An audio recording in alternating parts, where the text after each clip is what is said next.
You might be missing your man, but how do you make him miss you?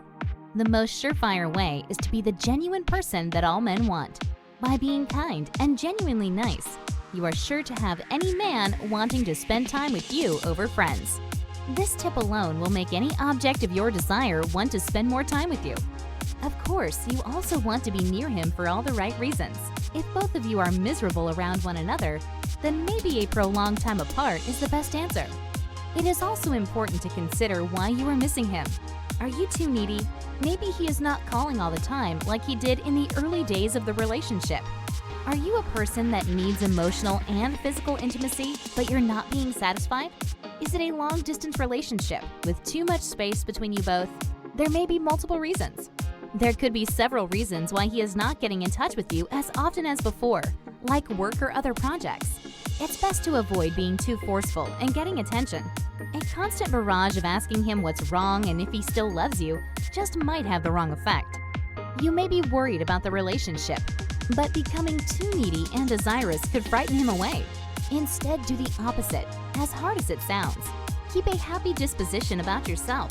Let him see that you are not quite so needy, even though it's not true, and turn the tables around. In other words, let him feel that he needs you. Don't let him know that you are sad and lonely and in need of his company more often. Don't always jump to meet with him every time he calls. You have other things to attend to. You can't always drop everything at the last minute. Let him know that you have a busy life too. His own feelings may not cope too well with this one. Make him realize you are not going to be on the end of the phone waiting for him. It may cause him to realize he may not want to leave you alone so often. Don't believe that you always need to initiate the conversation first. It's not always good to associate yourself with always being the one to start the conversation. Just hang on in there. He will call or text. He will do it. Don't keep chasing. Remember, you can push this distancing even farther by keeping in mind that you don't have to answer right away.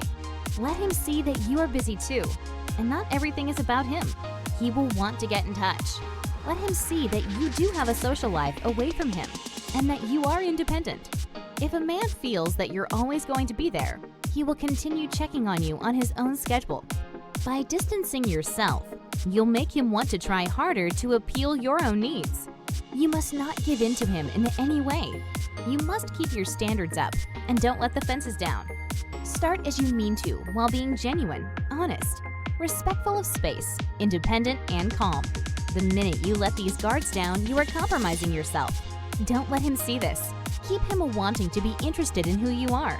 Let him see that you are out there on social media. And yes, by all means, send him a text every now and again, but don't hog the airwaves every day. Keep your intentions light and informative, not needy. Just don't let him know that he can take you for granted. Once he knows this, there is no going back. For him to know that you hang on his every word and will never leave him makes it too easy for him to put in the bare minimum of effort. He'll know he doesn't have to try at the relationship too hard because he knows you will stay. It doesn't take much effort on his part. Remember, always protect yourself and the relationship. Keep things cool. Don't hunger for all of his time. Show lots of interest in him and what he is doing, but let him feel that your life is good too, and make him want to work harder to become a part of your own life. In the end, you really want to bring your good qualities out whenever you do get in touch with him and prove that you are strong and independent, and that if you were not there, then he would miss you a lot. With your life and his being so busy, using the power of texting is one of the most common ways you two will communicate. Why not become a master of his desire through text? Amy North, one of the world's foremost authorities on communication and relationships, is the best-selling author of Text Chemistry, the guide to texting and communicating with men to increase their desire. Click the link below to learn Amy's #1 text for creating instant desire and obsession in any man. Thanks for watching.